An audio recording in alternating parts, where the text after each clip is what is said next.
Bueno, en este capítulo tratamos de poner un poco al tanto sobre las últimas investigaciones que se vienen haciendo en las enfermedades, y sobre todo ahora vamos a charlar un poco de las últimas investigaciones en ELA, ¿no?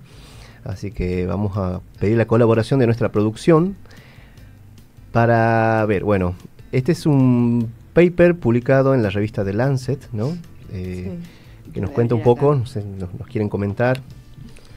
Bueno, es un paper del 2022 que agrupa cosas complejas, ¿no? Sobre todo esto de la genética y la fisiopatogenia son como dos cosas bien complejas en la esclerosis lateral amiotrófica, porque lo cierto y una pregunta muy frecuente en la consulta es ¿por qué? ¿Por qué pasa?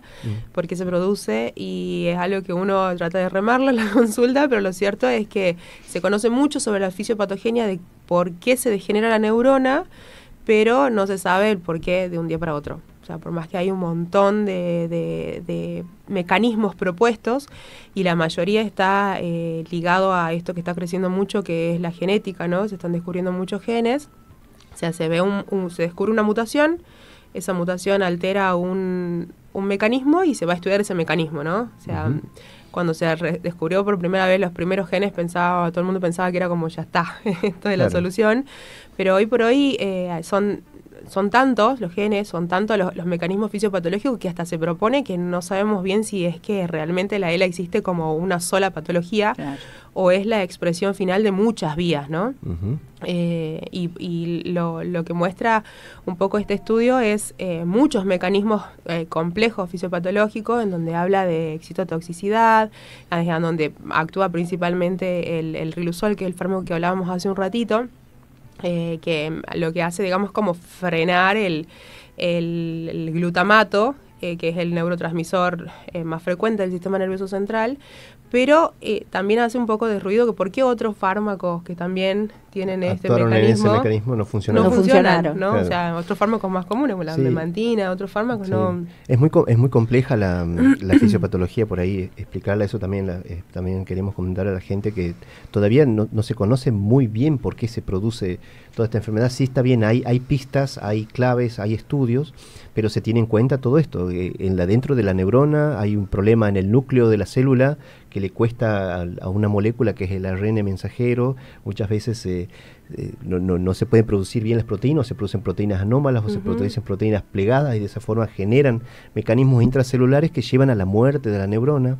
Y no solamente eso, también se ha visto de que hay una inflamación periférica también. Entonces, también la ELA tiene un componente neuroinflamatorio que es importante y que hoy en día se lo conoce, que antes no se lo conocía. Se pensaba que era solamente una patología pura y exclusivamente. Y cuando vos decís hoy en día, no es hoy en día, claro, o sea, no es que estamos actual. Hablando de esto hace muchísimos años, esto es en el ultimísimo tiempo, digamos. Lo que está diciendo Verónica es como bien fresquito, es como lo último. Pensá que hemos pasado de los factores ambientales, etcétera, etcétera, como cuando uno no puede explicar mucho, estamos hablando de genética. Sí, igual esta presentación, ¿no? de la genética o la familiar hace últimamente más ruido también, porque como les decía hace un rato, que sea genética tiene que haber dos, por lo menos.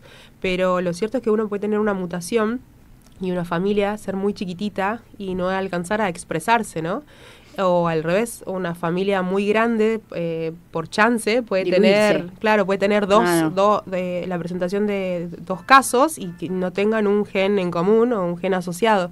Entonces, estas cosas hacen plantear de que no tan solo es la genética, sino es la genética más el tiempo, más el factor ambiental. La exposición, ¿no? La exposición, que se llama la epigenética, que hoy en día está igual. Sí, es algo muy importante. Incluso también lo que se descubrió ahora y lo nuevo es que antes se le otorgaba al gen de la superóxido dismutasa, que es el SOD1, como que era el atribuyente a todos los problemas de la ELA, explicaba todos los mecanismos fisiopatológicos. Hoy ya se sabe de que hay otro elemento, que por ejemplo la ligadura de la proteína TDP43, que en los últimos años se le empezó a estudiar y a descubrir que está muy relacionada con el ELA, y sobre todo con una variante también muy particular, que es en las demencias del tipo Alzheimer, ¿no? Entonces habla de la neurodegeneración y los mecanismos neurodegenerativos en los cuales intervienen este tipo de proteínas, y que también esto es es importante en el sentido de que se buscan como nuevas opciones terapéuticas que actúen en estos niveles. Yo creo que este artículo es hermoso, bueno, la Vero nos compartió y la verdad que lo pudimos leer y es algo, bueno, se lo recomendamos. Sí, me parece interesante de decir que si bien hablamos de genética, de genes y de algunas formas familiares, si se quiere, no es una enfermedad que obligadamente, porque hay uno en la familia con la enfermedad, los hijos, la descendencia, tiene que tener esclerosis lateral amiotrófica. No, es más, tienen muy bajita penetrancia. Sí. Los que incluso no muy baja, sino ninguno alcanza el 100% de la penetrancia, o sea, sí o sí se expresa, digamos. Claro, esto quiere decir que uno con los genes sanos compensan a los genes que están fallando. Sí, hay algunos que son más que otros y hay algunos que ni siquiera tienen alta penetrancia, que se los considera factores de riesgo nada más, ¿no? O sea...